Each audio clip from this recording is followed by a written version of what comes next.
आपातकाल पर रोना और तमाशेबाजी करने वाले बीजेपी और आरएसएस के नेता जब देश की जनता को चैलेंज करते हैं तो हंसी आती है। इस देश की जनता से बड़ा तो कोई भी नहीं। इस देश की जनता जनार्दन ने 1980 में उसी कांग्रेस पार्टी और श्रीमती इंदिरा गांधी को 353 सीटें देकर अपना पुनः भरोसा जताया था और उसी जनता पार्टी को 31 सीटें 1980 के चुनाव में दी, जिस जनता पार्टी को त्रुटिवश समय काल की भूल के कारण 1977 में सत्ता में बिठा दिया था।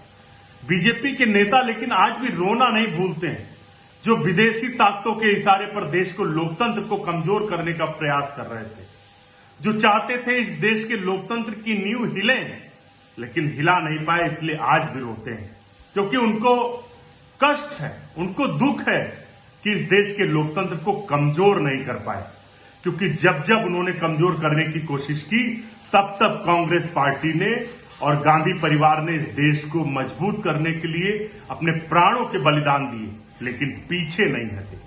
श्रीमती इंदिरा गांधी जी, जो दुर्गा और लौह महिला के नाम से विख्यात थी, उन्होंने उसी तरीके का कठोर निर्णय लिया आपातकाल के रूप में, जिस तरीके से उन्होंने 1969 में बैंकों का राष्ट्रीयकरण करके देश के आम आदमी के लिए बैंकों के दरवाजे खोले थे। 1971 में उन्होंने कठोर निर्णय लेकर इस देश के हित में पाकिस्तान के 2 टुकड़े किए थे और बांग्लादेश नया राष्ट्र बना था। 1974 में उन्होंने परमाणु परीक्षण करके इस देश को परमाणु संपन्न राष्ट्र बनाया था, वो भी कठोर निर्णय था। 1977 में उन्होंने फिर से इस देश के सामने चुनाव में गई और 1980 में देश की जनता ने 353 सीटें दी।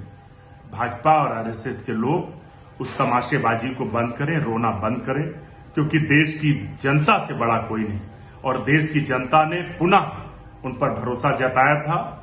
उसके बाद से लगातार कांग्रेस की सरकारें बनती रहीं। अब बीजेपी की तमाशेबाजी चलने वाली नहीं है। जो लोग देश की आजादी की लड़ाई में एक चींटी भी नहीं मारे, वो गांधी परिवार और कांग्रेस पर सवाल खड़ा करने से पहले अपने गिरबान में झांके।